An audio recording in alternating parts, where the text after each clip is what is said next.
Hello, welcome to Let's Talk Crown Rules with our host Quentin Ford and myself, Julia Dozier.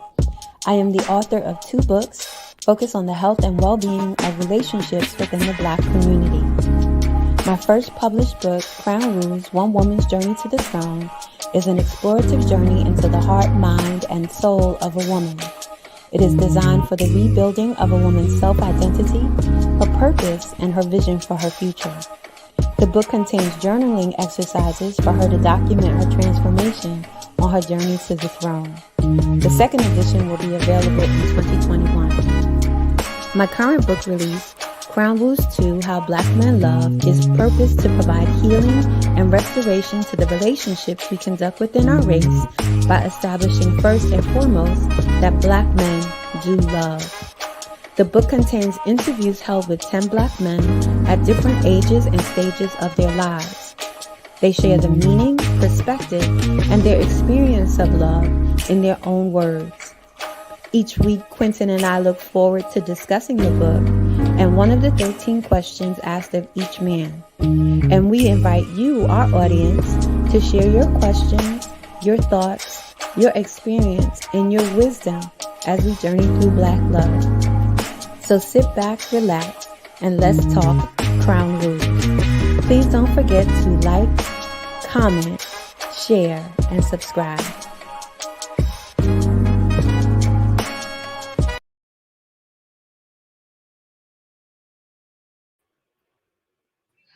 Hey, good evening, Facebook, YouTube, and Periscope. I was so caught up in Julia's introduction, which will probably be the last time we ever hear that beautiful introduction. Again, I was so caught up that I didn't have us on the screen. So anyway, good evening, Facebook, YouTube, and Periscope, as well as our other streaming channels. And I must say that I'm super excited for tonight's show. I have a surprise for Julia. So she'll be laughing, hiding her face behind her hand, because she's going to be shocked that I was able to recover this beautiful footage. That's all I'm going to say. It's footage, folks. It's footage. Oh, So what's up, Jules? nothing much, Quentin. How are you this evening? I'm great. I'm pumped up for tonight's show. Me I know too. that, as they say, all good things come to an end, but surely with tonight's closing of one chapter, as we would say, another chapter has arrived. Yes, Another yes, chapter has arrived. And tonight is part 2 of the last episode, and the 13th question yes, to Julia's book is actually there's chapters 6 through 10. yes. It is, what is it about a man? What is it about how a man loves that you want women to know? A lot of times, some men may not tell women or explain to women the depths of love. Yes. So Julia's question came right on time, and one of the things I wanted to say to my co-host, and I kept forgetting it, and I kept saying I'm gonna remind Julia, but I keep forgetting. So Yes. I took this note down to remind Julia. Sure. One of the things that Julia did, she in her expertise, I like to give her a lot of credit for the book, and I always do it every week. But one of the things that I always miss is, hey, good evening, Lacey. One of the things that I always miss is I don't explain to the audience or someone that doesn't have the book. One of the unique things that Julia did in the book is she did not only just put them in chapters of the men, she basically put them in like a subdivision, so the audience and the reader can get an understanding of the age bracket of the type of men she dealt with. So 6 through 10, dealing with this question and dealing in the book, are dealing with men of a certain age, as we like to say. So 1 through 10, Mm-hmm. the 10 men is the chronological age from the age 30 Mm-hmm. to the age 80. Mm-hmm. So as you progress in the book, you start to understand who at what point is answering what question and what type of age bracket they may be in. And like we always say, we don't count maturity level at an age, but some people do mature and learn from age. And as they say, when you're a certain age, you do certain things. Right. Right. So what's going on, Jules? Nothing much. I'm just so excited for tonight. As we were talking about backstage, it's been an amazing journey.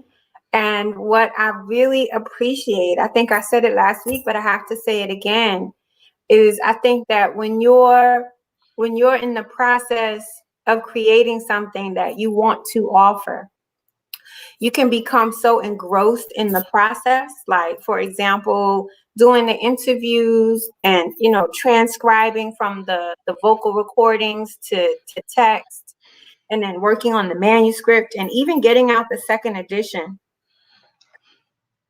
This whole process has really helped me to grow and to learn and to understand on a higher level What do you about mean? about love, about how Black men love. We've had ladies in the chat, share their responses and their questions and their ideas. So how women love, it's just like it's been amazing. I feel like I've learned so much, and I'm so grateful for the whole experience. So One of the things that you did as well, and you bringing it up, is that Julia actually in the beginning of the book, I have both editions, the first edition and the second edition. And in the first edition, Julia, what she did is she put the 13 questions up, and she put the 13 questions as basically like a questionnaire that a lot of the women that hmm may be reading the book can give to men. Give to men to answer these questions. Even men, get this to your sons, get this to your brothers, get this to your friends, and be like, answer these questions for me. So it allows, like when we had Coleman on the show, uh, yes. yourself, myself, other people shared videos. It allows a person to look at themselves in the beginning and in the hmm end. Like even with hmm Coleman, when you asked him the questions back then, up until now, he's evolved. Yes. I mean, he's evolved. And I have a video. I have a couple videos that I'm going to show later. Um, Okay. you have a good audience right now. So let's get into my brother Charm, because Charm is chapter 6. Yes, he And is. unfortunately, the audio that Julia did with Charm got destroyed in the translation, the end of the audio. And Yes. for those that don't know, I don't know Charmed, but he is of the younger group of men. About the middle group of About men, the middle. and Yes. he's quite fiery with his answers. Yes, he If you is. if you read about Charm, Charm is chapter 6. Everyone. So Yes. I was I was looking forward to catching his answers to question 12 and 13, but And I'm sorry. we don't have his answers, so we're gonna work on that. Yes, I'm going to actually reach out to him to see if he will be open to conducting a second interview. And yes, maybe we could get Tom on, but see if he will be open to a second interview and have him answer those questions. And I'm excited for that process, because as you said, from the time this was written up until now, I'm sure he has evolved, and I'm sure that fire is blazing right now. Mhm. So and I can easily add it to the book without having to release a new edition. So I think I'm definitely going to do that. I gotta always remind my friend Eric about these caps. Eric, in the text world, caps, you're yelling at them, so you got to be mindful. I know I get on you about caps, but everybody, when you see a bunch of caps, they feel like you're yelling at them. Is it that you? Is it that we believe women have a better handle on love that men at this juncture in our generation are overall? No, not in this scenario. Yeah, not in this scenario. I believe that the answers is gonna be very interesting. Um, Hermes, and plus like I said, I have a video of I have two videos. I have one video, a friend of mine who's been married for over 24 years. I think they've been with their wife for 24 years. Hopefully the video will come through. I know with the internet connection, even though I'm hardwired, y'all, Yes. internet is a little crazy. I don't have FiOS, Nicole, unfortunately, so they don't offer FiOS in my area. So hopefully I'll be able to play the video. So Can go ahead, Jules. I just wanted to answer Eric's question. I think that, even though the book centers around men and it asks the question of men, I think we as women, when we read the question or we read the answers, we have an opportunity to develop new thinking or new ideas about love and about how men love, but also how we love. And love, as we see through the book, as Quentin said earlier, it follows men between the ages of 30 and 80. And what we see is that love is something that evolves. It's not something that is stagnant. So I wouldn't say that women have a greater handle on it. I would say that we're all evolving, and all learning. And hopefully we're all trying to be better lovers.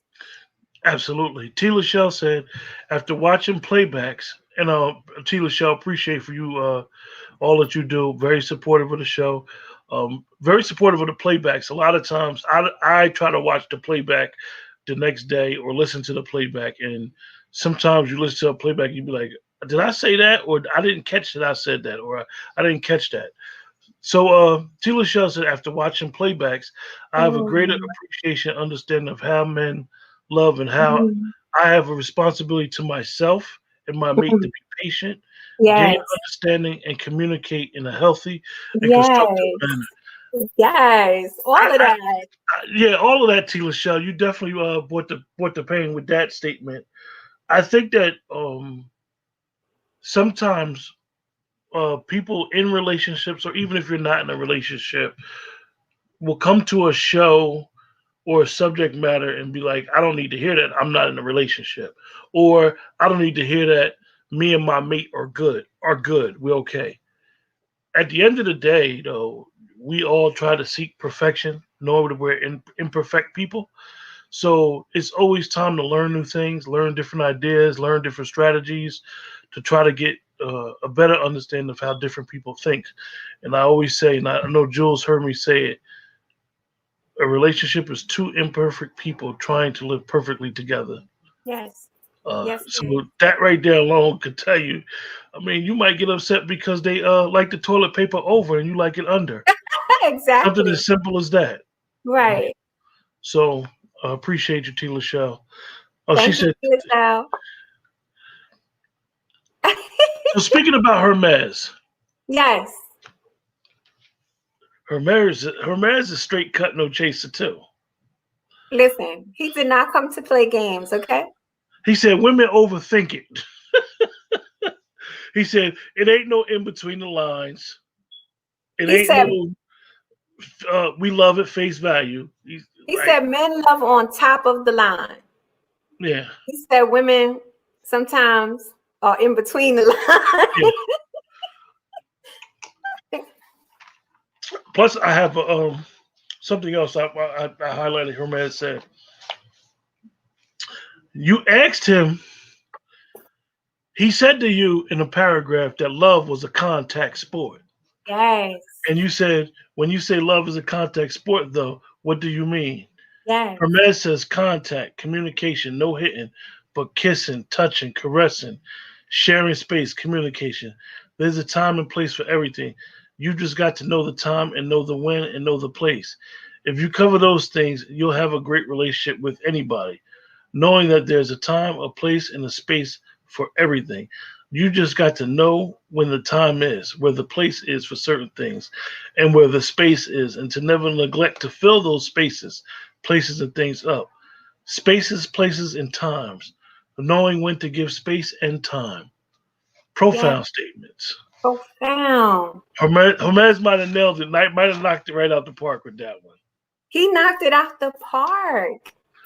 It's a Because he contact because he spoke sport. about something that was interesting. Knowing when your mate wants to be hugged, knowing when your mate wants some space, and that does not happen overnight. That does not.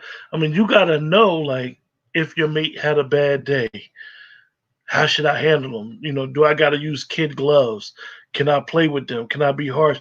And a lot of times, in certain situations, somebody will come in your mate may come in your personal space when you want some me time, and you'd be like, I ain't really feeling it. It like, takes it like, takes like, like, time. not right now. Like, It not right takes now. no, get off me. It Yeah, takes time. And like he said, throughout all of his answer, it takes time, but it also takes a willingness. He said, showing love is such a strength that you have to have because you have to be weak. mm, You have to allow yourself to be vulnerable. He said, opening yourself up to somebody, it's a lot to endure. We open ourselves up with the expectation of being loved and not being picked apart, not being ridiculed, and not being made fun of. Love is real. Like you have to, in order to know that how to soothe your partner when they've had a bad day, you have to pay attention to that. And you can't be offended that they might not want to be in contact with you at that moment. You know what I mean? program note: if you on that Facebook, make sure you hit that like button. Put the love symbol, and if you're on YouTube, make sure you hit the like button and subscribe and share and Yes, do all that good stuff. We need the algorithm to trigger. yes. So I thought what Hermes said was very interesting. Uh, Let me see what Eric has another question for you, Jules. Why not just open your mouth, notwithstanding all communication, not verbal communicate? I mean, sometimes you could ask the wrong question. I can answer some of that. I mean, sometimes, like you said, Eric, some communication ain't verbal. So if you verbally, well, what's wrong? Why you had a bad day? They may not want to talk about it.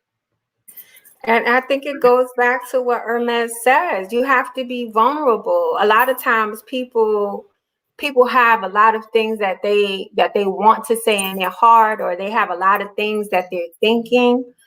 But they don't know if it's appropriate to say. They don't know how it's going to be received. They don't know, once it's received, how it's going to be handled moving forward.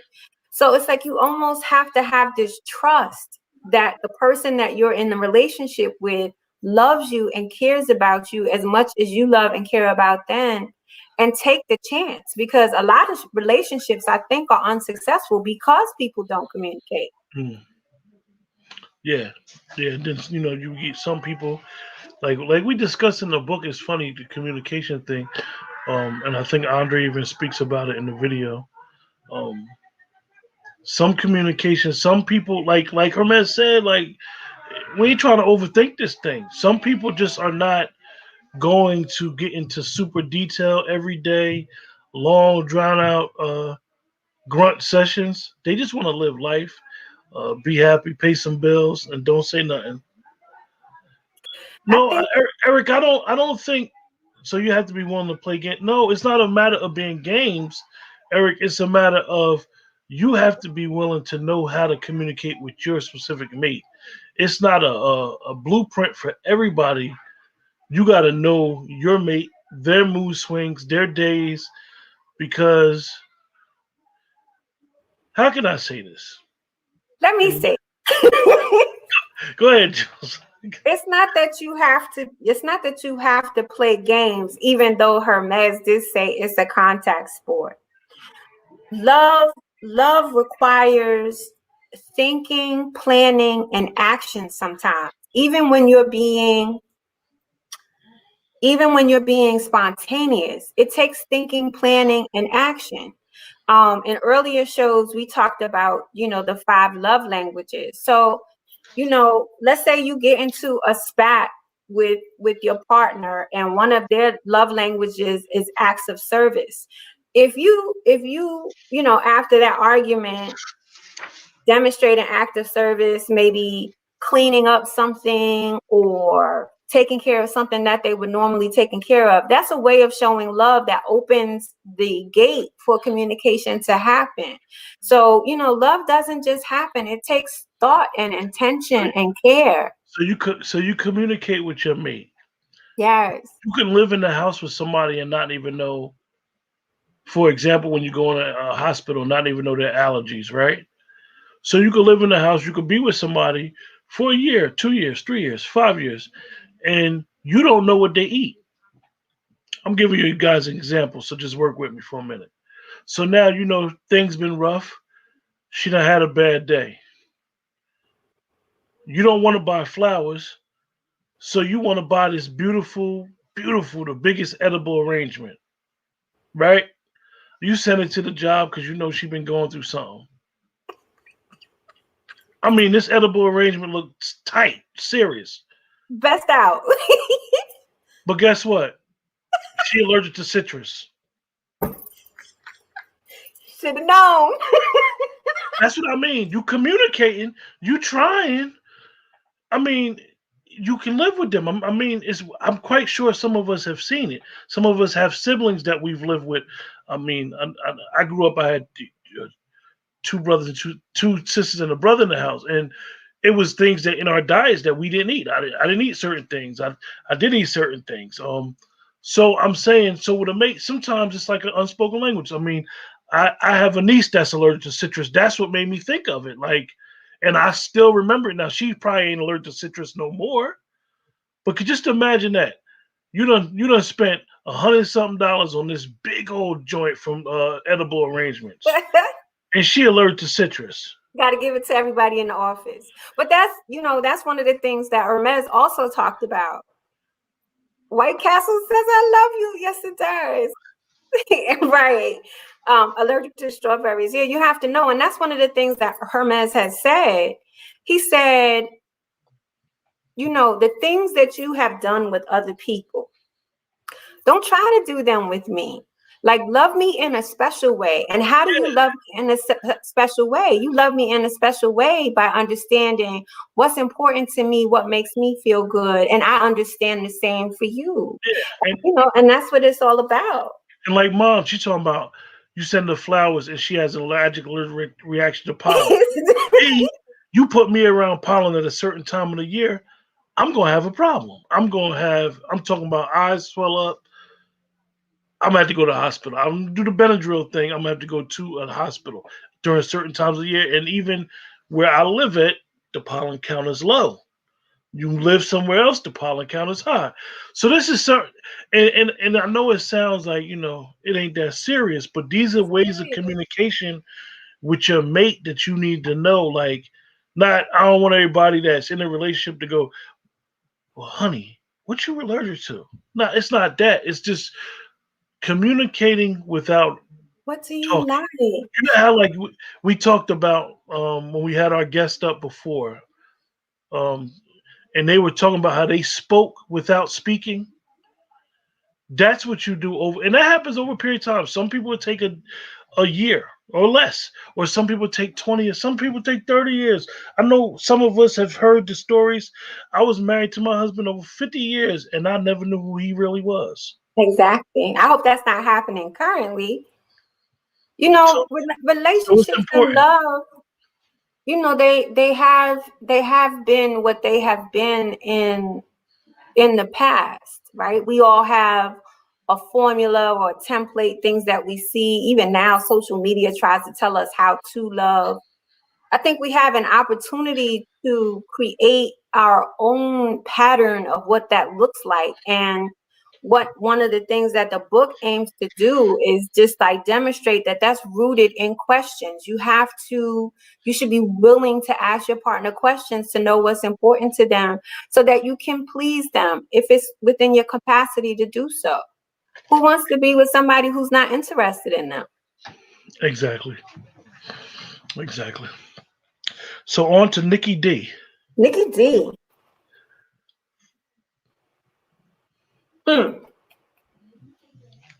What do you think about his answer? I thought his answer was profound. I mean, I believe that. Like I always say that. You know how He said one of the things that he pointed out, Nikki D, about the question was men want to give women their all, and it Well, goes back. It goes back to when it is that man woman relationship. We always hear a lot of stories about how a lot of men don't take care of their. A lot of women are paying the bulk of the bills. I believe that it. I believe that bothers a man. I believe the man is naturally wants to be the provider of his family. He wants to be, even though he may not make the amount of money where he can pay all the bills. He wants to be. So coinciding with what he said is that a man wants to give the woman that he's with everything. everything. I The mean, if right he woman, the right the woman, right woman, everything. Let's clear that up. We don't want everybody out here thinking that just because you're with a man that he wants to give you everything. Men yeah. usually give everything to the right woman, to the To the right. woman for him. So what else did you notice about Nikki D? Because I want to play this video, some of this video, if the connection is strong. My friend wrote, he sent a video that's 10 minutes long, and I know that's long, folks, but I went through some of it, I think that we could find it very interesting. I would like to read what Nikki D Go said, ahead. because he really defined what everything was. And this is a gentleman who's in his 60s. Yeah, the right woman. Good evening, King. This is a man who's in his 60s, so his perspective is a little bit different than probably somebody who's in an earlier on category. So he said, a man wants to love a woman the way a man thinks he should love a woman, to protect her, to provide for her, to knock her socks off in bed, provide her with beautiful children, provide all of her dreams, be the underpinning of her career if she wants one, provide her all of that stuff. And if we can't do all of that, we still want it to be okay. For the most part, we're doing the best that we can. We really are. Most of us are most of the time. Mm. Recognize when your man is doing the best he can, ladies. So I asked that. I know that Eric is there. I know that King is there. I don't know what other men are in there. I'm gonna ask you guys this question: what is it about how a man loves that you want women to know? We're gonna play the video. Hopefully, it goes all the way through. If not, I'll stop it. But it's a very interesting thing. My friend Andre gave a perspective on marriage. That's not the theme of the day, but I think we can learn some things out of this. Okay. That's the question that everybody wants to know. I think some of these answers, and I'm being honest with you, some of these answers are they're universal, meaning just about in every relationship you got to have these things. Sometimes there's things that makes a good relationship for one person may not be something that makes a good relationship for another. And I'll I'll get into that in just a second. But I'll stick with the basics first. So I think the first thing that makes a good relationship is trust. That's a given. If there's no trust there is no relationship, no matter how you paint it or how you want to see it. It's no relationship, because the trust thing is it's not just it's just not cheating or anything like that. It's trust about knowing that your significant other is gonna take care of whatever needs to be taken care of. So we can go with the relationship in terms of infidelity and stuff like that. You gotta trust your partner. Go out, I've been married for over 24 years. Okay. And I've been with my wife 27. So if I go out, which I don't often because I'm just lazy, but if I go out with the fellas or whatever, my wife never has a problem with it, because she can trust me, and she knows that I ain't doing nothing that's going to mess up my relationship at all. I don't care what it is. I don't care. I just don't. You know, I value my relationship too much. So, and the same thing with her. If she goes out with her girlfriends, she goes on her girlfriend's trip, stuff like that. I have no issues with it. And I've met dudes who just like, you know, they funny about their wives going out with their girlfriends. Even if they were single, I wouldn't care because I know my wife is my own person, and that trust that I have for her, I don't worry about nothing. And another thing with the trust thing is that if they don't, if he or she don't trust him or her, that could be a problem too. The calling, where you at, and all of this stuff. We when you coming home, that right there can drive somebody away. Period. So if there's no trust, then you know there's nothing there. The second thing I think that what makes a relationship good and work is compromise. Okay. And you know what I feel? Let me just go back. Let me go back with the trust thing. Now I mentioned trust about like regarding infidelity and stuff like that. But the other trust is factor is that making sure that they're going to do what they do to take care of you. You know what I mean? Like if my wife loses her job or we lose some type of extra income, then I need to make up for that. Like I need to go out and do what I got to do to make up for that and make sure she don't worry about that. So that's the trust that she's, you know, your partner has to have in you, and vice versa. You know, if I lose my job, somebody, you know, I'm hoping my wife, you know, just hold me down until I get another job. Cause you know, I'm gonna get another job. I'm gonna do what I got to do for my kids. But that's where the trust comes in too. You got to trust that your partner will be able to take care of you, and you know, vice versa. So, in terms of trust, those two factors of trust right there is good. And it'll push your relationship a much longer than the relationship that doesn't have the trust. So just wanted to get that because I forgot to mention that. So the second one again is compromise. The compromise is something that's a real big thing because here's the thing: you're not going to be when there's two people involved. If you're watching a movie by yourself, you could flick it, boom, boom, boom. You could turn the channel right in the middle of the movie. It ain't no big deal. Ain't nobody watching it but you. So you can turn the TV off, turn it down, turn it high, turn it low, the volume, whatever. And it's just you.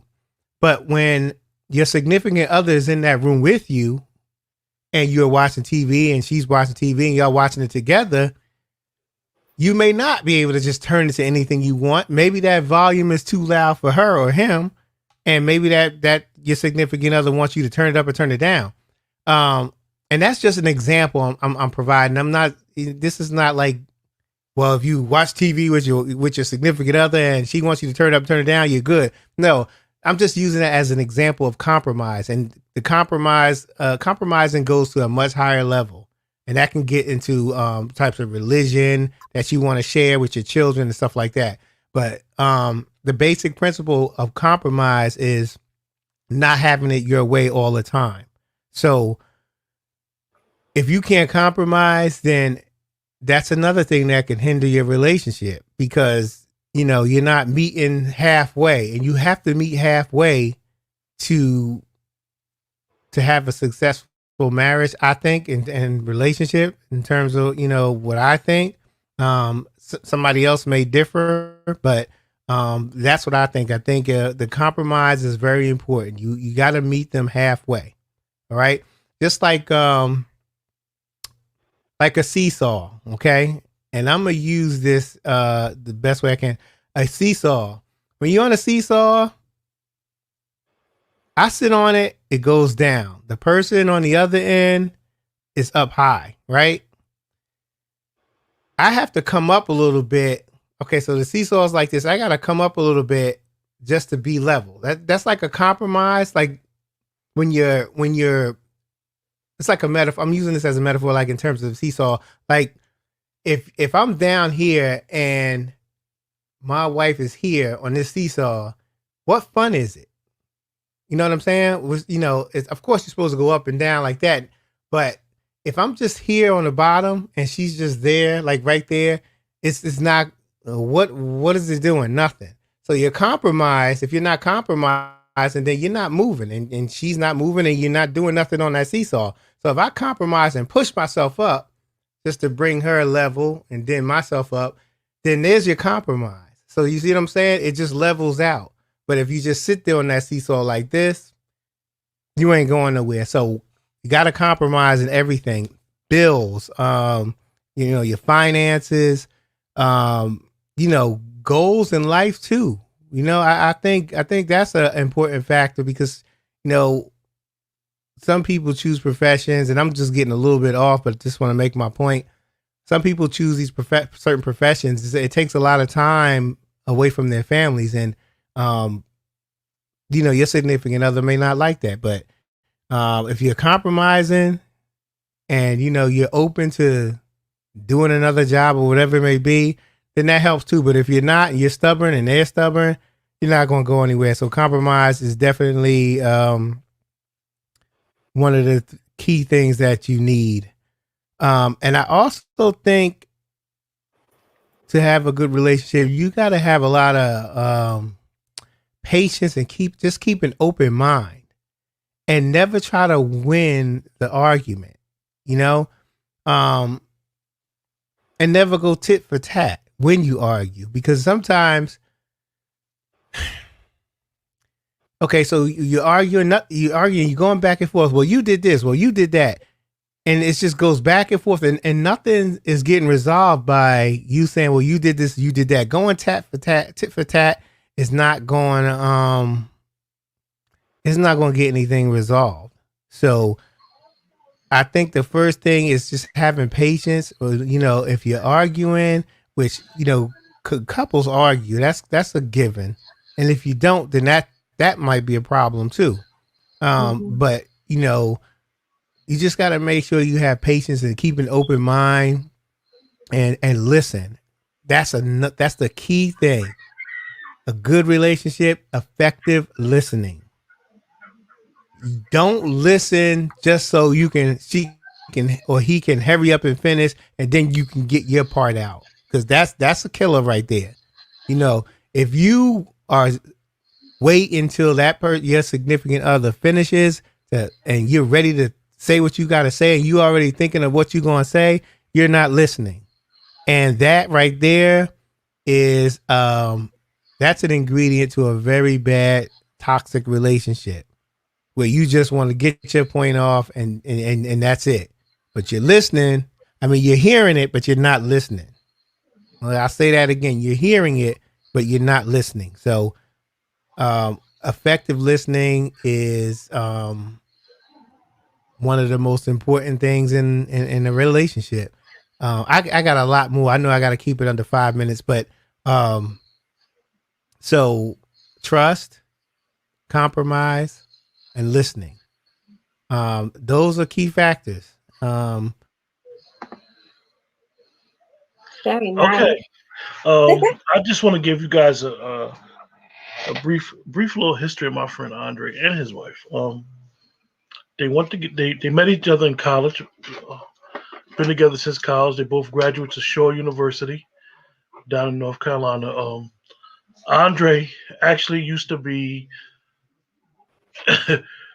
I can't even say I know exactly what Andre is doing right now, as far as career wise. But Andre is one of them type of people. He does a lot of different stuff. At one point, Andre was a school teacher. I think he left education, and then he got into law enforcement for a minute. And I think he might still be into law enforcement. Andre has a podcast as well. Andre has a podcast that he does with him and his wife. They do a show together. It's called the Dre and V Show. Um, Andre also DJs, very good DJ. So he's one of them type of people that the reason why I asked him to do it is he's one of them type of people that he's a community person. A lot of times you want to get people that know how to engage with different type of people in different areas. And Andre is one of them type of people. And he says some key things: compromise, trust, listening, and what else, Jules? I was writing it down. I liked what he said about, I liked how he talked about arguing, because arguing is something that you're going to encounter in any type of relationship, right? And I think it's important what, one of the things that he raised, or at least how I heard it, is that when you're arguing, you have to remember that when the argument is over, you're still going to be in relationship with that person. And so how you argue is important. And remember that, the argument is about the issue, right? Hopefully the argument is about the issue and not about the person. And if you care about the person and you want to resolve an issue, then how you argue is important. Yeah, because a lot of times the argument leads from the issue of the argument to more issues that was unsaid until the argument. And then it's sometimes about who wins the argument instead of really having an argument. And this is something about oral and language that a lot of times we don't know, is that um, an argument does not have to be yelling and screaming. An argument is basically just to argue points of views. Um, And some my people, position, some I'm sorry. people might, some people might get ready for an argument, throw a bunch of Vaseline on their face, take the hoodies off, and get ready to throw down. And But that's one of the, King did answer your question. I want to ask King something. He says some women need to see the greatness. The greatness in what, King? what? You said But the question was, what is it about a man that love that? What is it about how a man loves that you want a woman to know? What greatness? but on the Whose on the point greatness? on the point of arguing, Quentin, I will say that I have matured, and I think it's one of the things that Hermes has talked about, because I think one of the things he said is, that the reason why a lot of people have problems and end up in trouble is because they don't know how to monitor and manage their emotions. And sometimes arguments can get, really heated depending on, what it is. And, if you're not listening or you're not responding to someone.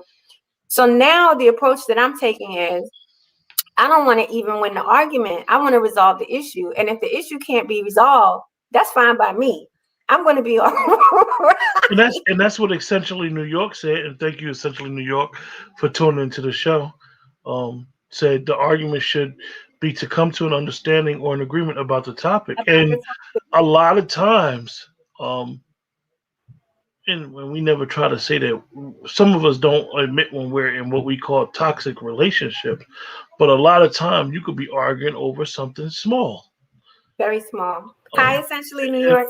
and then it goes in issues about this, issues about that. I know I've been known for that, where I may load up and now I'm bringing up seven to ten different issues in the one argument that could have been over something small. One at a And time. then the person that you're with, or with at the time that this happened, might be like, "Oh, you was holding all this in? Oh, I didn't know I did that." And then it becomes a tick for tack game, because then it's like, "Oh, well, I didn't say nothing when you did."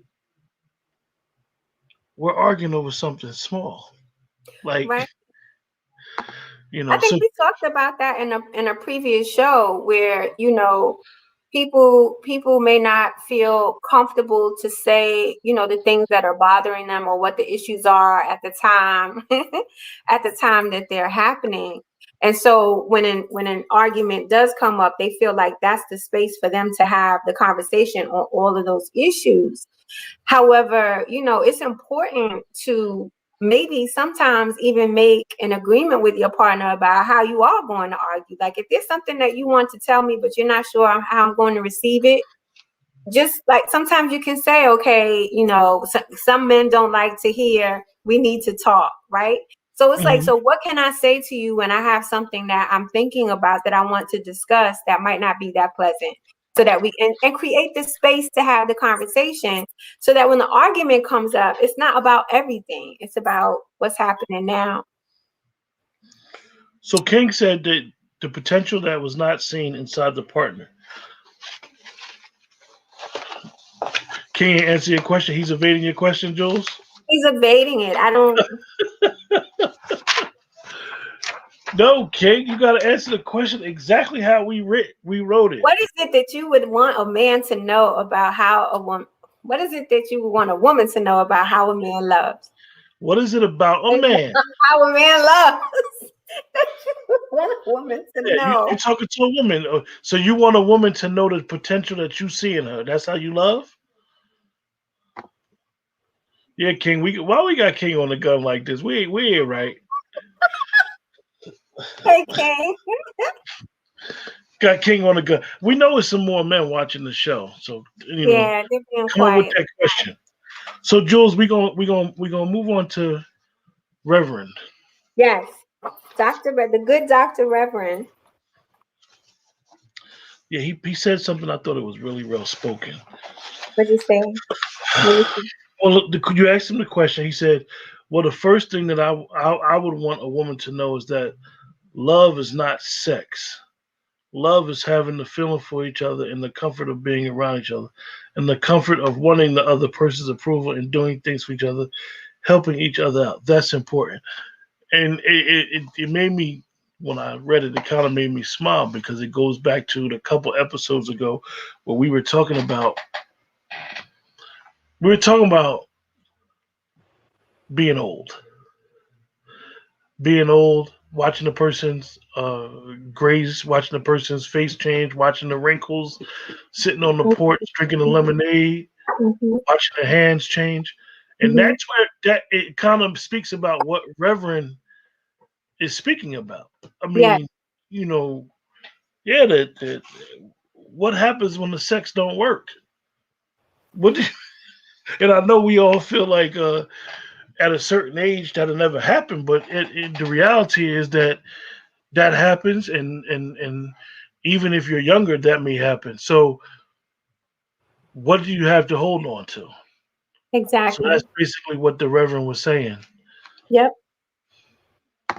So you got another question. A man, essentially, New York said, a man can only love a woman to the depths he loves himself. I disagree. I kind of do too. I Essentially, understand New where she's York. coming from. Essentially, New York. We gonna get on you now. We gonna get on you now. I disagree because you'll see a lot of men and people in general that may love their mate more than they love themselves, which we believe now is a no no. You should never love nobody more than you love yourself. But you see a lot of people that invest time, energy, emotion in someone that does not want to do that with them. Or sometimes what I've seen is that a man will love himself to a certain measure of depth. However, the partner that he has inspires a greater level of greatness because of that partner, where he might love her more at a particular time because of what that love creates for him. And I think the depthness or men that she's speaking about respect themselves, Mm. are honest, are confident, are trustworthy, right? Because you have to have those kind of attributes in order to love someone well. So I do get that part. I do get that point. Interesting. I didn't look at it like that. So then, what else did he say? Let me see if I. Oh yeah, the rest of what he said. The main thing is that he wants her to know that every man has a little brat in him, Mm-hmm. that little boy in him, and she's got to know that he wants her to treat him like his mommy treated him to an extent. You Mm-hmm. know how my mother brought me up. I'm still that little boy. You have to baby me sometimes. You have to tell me how great I am. You have to tell me how nice I am. I'll leave it there. I thought that was interesting. I thought that's more of, um, you know, a way to, and it's funny because that's the end of the book. In a way to sum it up, a way to make him feel like you're doing a good job. Quentin, don't you find it interesting? And I do want to speak on that, but don't you find it interesting that at the beginning of the book, where we asked men who was their first example of love, some of them said their mother, and when we come to the last page on the last question, the answer Yeah, is because it goes back to the video. I might still have it. Let's see. I might still have it. I usually save a lot of videos. oh boy.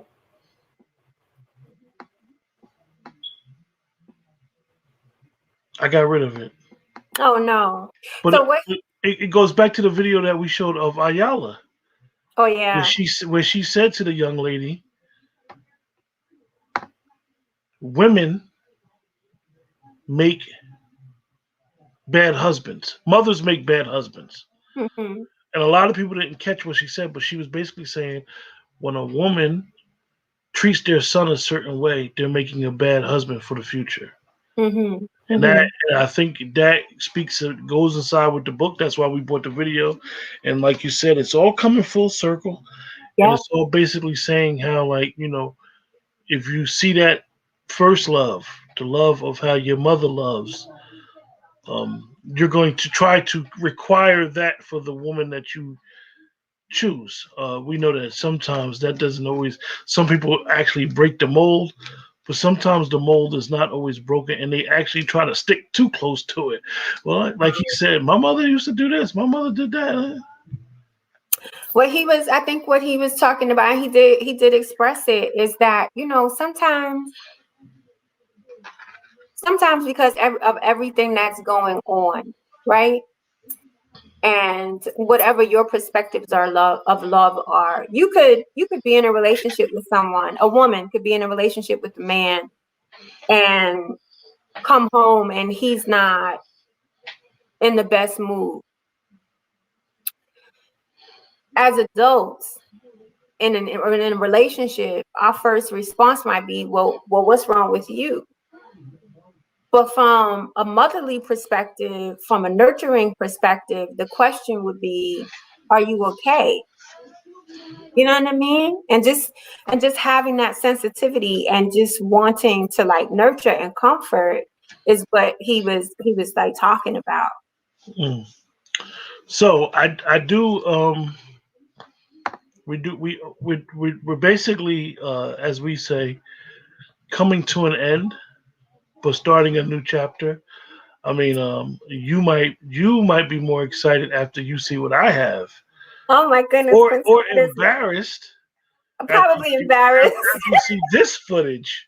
Oh no! Because this one here, we always say that when one door closes, another door opens. Yeah. So I'm gonna play this video, and I'm gonna ask you what the door is closing on this show. The door is You're building it up too much, the Chris. chapter to Crown Rules 2. How Uh-huh. Black Men Love is coming to an end. Yes. 16 shows, Yes. 13 questions. Yes. That door is closing. Yes. So I'm gonna play this video, and I want you to tell the audience about what we will be doing in the future.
Why are you talking? We're back on screen. You can talk.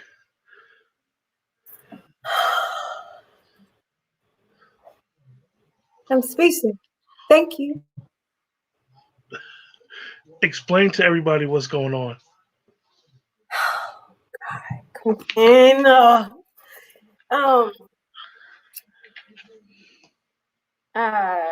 I'm going to I'll be. let you catch on. Well, the video I showed for everybody in the chat, the video I showed is Julia's promo to the second addition to her book, A Woman's Journey to the Throne. That's the second edition. That book will be dropping hopefully on Sunday. It'll be March 12th. March March 12th. Will be available on Amazon.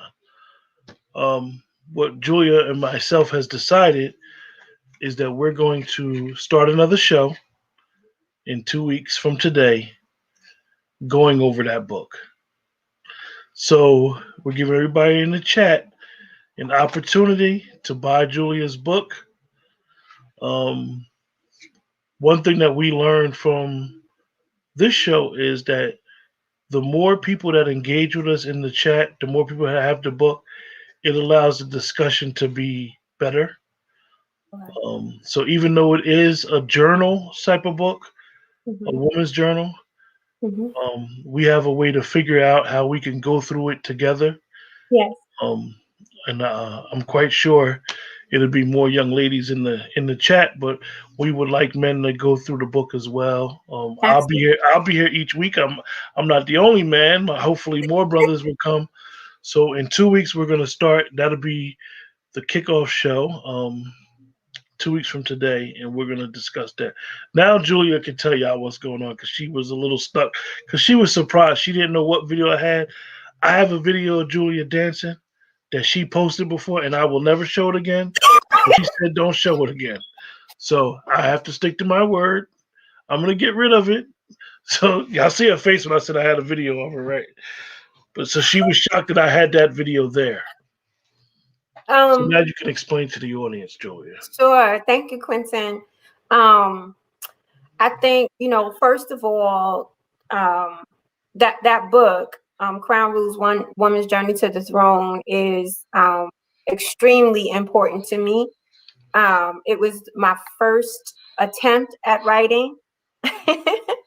It was my first, thank you. It was my first attempt at writing. And at the time I wrote it, I was in a very dark place, but coming into the light. And what I appreciate about having that document of where I was is that, over COVID, I had the opportunity to go back to it and just see how much I've grown and how much I've matured.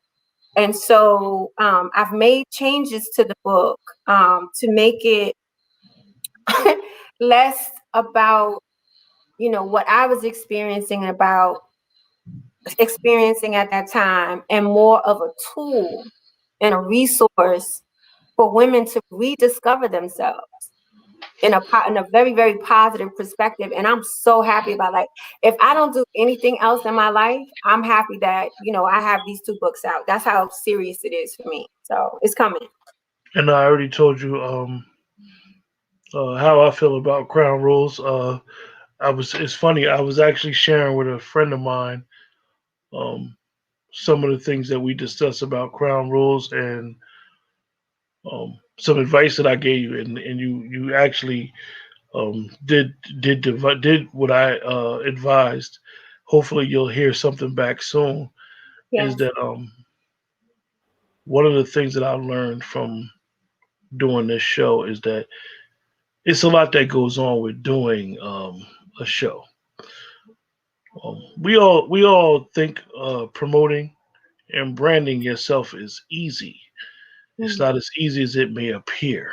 Mm-hmm. So you need to when you're doing a show by yourself, you might could do it because you might have a certain motivation where you can get it off. But sometimes you need co-hosts to push you along across the line, as they say. This has been a amazing opportunity for both of us because I think that we kind of like bring the strengths out of each other Um, you have definitely been a person that knows how to promote your brand. And I think that a lot of people don't know that. And even when I may come up with a suggestion and be like, "Well, why don't you do this?" If you'll tell me, Thank if we talking on here, I'll know from your facial expression whether it's a no. But you'll tell me like, "Oh, that's a good idea. That's a good idea." I mean, even when I approached you about this, I don't think that you thought it would work as much as I believed that it worked.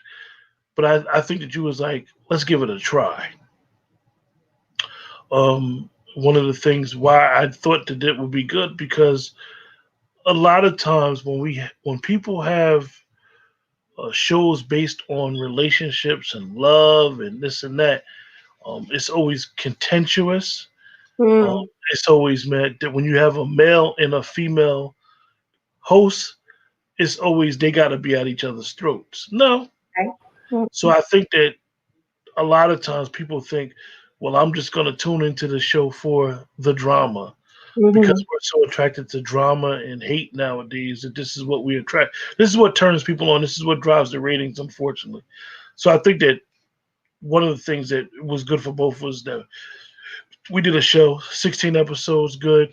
Um, the, Drama free. the idea of having guests on the show was good, and we still got guests. I mean, I've asked a lot of people that I Same here. know, like send a video. So we're going to continue to having videos about relationships, love, whatever, even going into your next show. So that's going to be good, and just to get an understanding of what's going on. But I thought I would surprise you with that video. Thank you. I knew that would mess your head up. Thank you, Quentin. I'm trying. I'm trying to do my best to get it out there. So I really appreciate that. Thank you so much. So is it anything else that you said you had two things you wanted to address? Yes. So the first thing was, you always say give people their flowers while they're here. And I just wanted to give you your flowers tonight, Quentin. Thank you so much for the platform and for the opportunity to just explore, Crown Rules. I had an opportunity to look at some of your older shows like we were talking about before and to see that you've been doing this for a year. And I know that you will continue to do this. It's not easy. I think last week you had 6 shows that you did, and it's really important during this time when, all of the people that you have on your platform have so much to offer to the world, and you're the conduit for that. So I just wanted to say thank you for being that person for us and for allowing us to be on the platform. I And appreciate that. you're welcome. You're welcome. And I also wanted to give a shout out to all of my family and friends who have showed up every single week. Y'all are so dope. I love y'all, and for the new friends that I've made since we, been doing the show. Thank you. Thank you so much. Yeah, and like we said, um, March 12th is the exact date. But I have the first edition. Um, make sure you guys can get the first edition, the second edition, get it all. So like I said, so you could be part of the show. It's very, very interesting when somebody reads along with us and we discuss certain things. So with that, nothing else I could say. Um, appreciate you too, Nicole. You're more than welcome. Thank you, Nicole. We definitely had a fun these quick 16 weeks, and that time flew. Yes, it went by Time flew. fast. And we missed a couple weeks because of the holiday season. So we're gonna take a week off.